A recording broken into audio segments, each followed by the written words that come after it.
so much about robotic vacuums and so forth these days. How about a cordless robotic pool cleaner? Now, if I only had a pool. But this is a cool product as well. And we're joined by the general manager of a company called Aiper. His Andres Gomez. Andres, welcome into Tomorrow. How are you? Thank you very much, Dave. I'm pretty good. Good. Thank you. Yeah. Glad to have you with us. Tell me first about the company, Aiper. Okay, so Aiper was founded back in 2012. We've been doing different products throughout the years, and we started developing robotics in 2017. We came with the first batch of robotic pool cleaners in 2019. And then, as of today, we are already the #1 cordless robotic pool cleaner in the United States. Nice. Okay. And to be #1 of anything in all of the U.S. is saying a lot. Yeah. Because we have a big country. Yeah, it is. It is. Yeah, exactly. Yeah. So then, how is it that you developed this current model?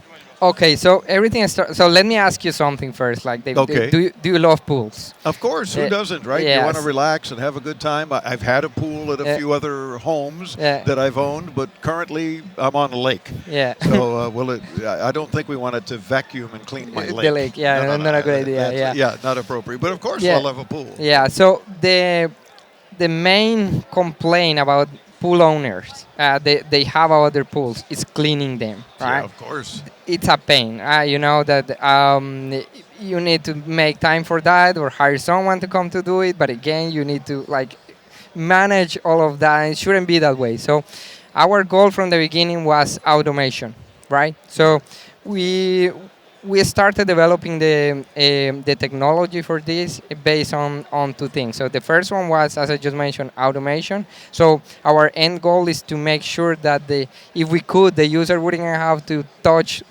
this thing, right? That would be our end goal. Well, I love the fact about cordless. Yeah. Because when I did have a pool at a couple of other homes, it was always a pain. It would get wrapped up, or it would not be long enough, or something would happen, or the cord would cut, whatever. It was always a problem. So it wasn't easy.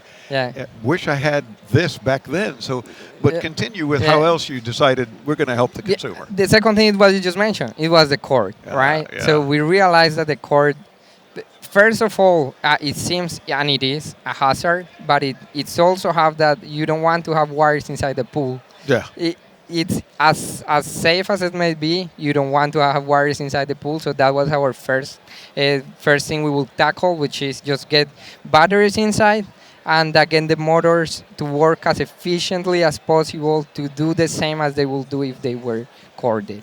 So because electricity and water never mix. Yeah, that's right. Yeah, as safe as you can try to be, not necessarily doable. Yeah, and even if it's very safe, in the back of your head, you always have, you don't want to get in the pool with that thing in, right? It's like, let that finish, to get it out, then get in the pool. Yeah, so that's the other thing that we realized that people were very concerned about. And then again, you have a cable going around, right? That you may trip on it, so it's not the most efficient way to do it. So we come with we started developing this in the basis of that, and we are already now in our third generation of robots, right? Nice. So these robots that I'm showing you today. So to start, this is the Dive E, the Aiper Dive E. The right? Dive E. Yeah, okay. Dive E. Yeah. So it dives into the pool, but what's the E part for? The E part for is the model's number that we give them. Okay, yeah, like EA, and then we have P. Yeah, but basically these are our entry-level model, right? Okay. The robots, they work in a very ingenious way. They create a vacuum inside the robot. So when the water fills the whole robot, it creates a vacuum inside, and the motor that is inside, it does all the suction, right? Okay. So the water will come from the bottom of the robot, not just water, but all the dirt. It will get all the dirt inside from these two sides. And what the suction does, it achieves two things. The first one is, of course, cleaning, right? You need things to come in. But the second one is to move the robot. So for this model, we don't use mechanic wheels. So these wheels are just to support the robot, right? And what we do is we use the water to move the robot around. So when we need the robot to move forward, the back gate will open, and then the water will just push it. Automatically. Automatically, yeah. So Ah. everything is automated. The gyroscope will start to do a path around the pool, and then when it comes to a wall, the front gate will open, and they will go back. So everything automated. There is nothing. There is just a plug and play. Just touch it and throw in the water So you and did let it think work. of everything. Well, yeah, more or Yeah. less, yeah. Yeah. That's awesome. Is this available currently for pool owners? Yeah, it's available for pool owners. We are currently, we have Aiper.com, of course, Walmart, and Amazon. So you can find it in quite a few places. Leslie's as well, which is a pool specialized retailer in the States.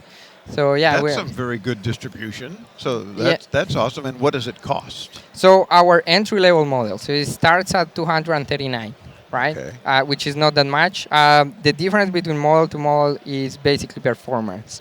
So this model, the Dive E, is you can use it for a pool of up to 800 square foot. And then the next model will go to 1,200, and then 2,000 and 3,000, right? Okay.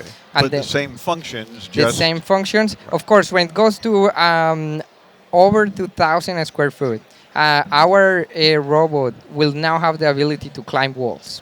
oh, geez. Yeah, so it will climb the wall, Wow. clean the water line, Yeah. clean the stairs. Basically, you have a full cleaning of the pool, right?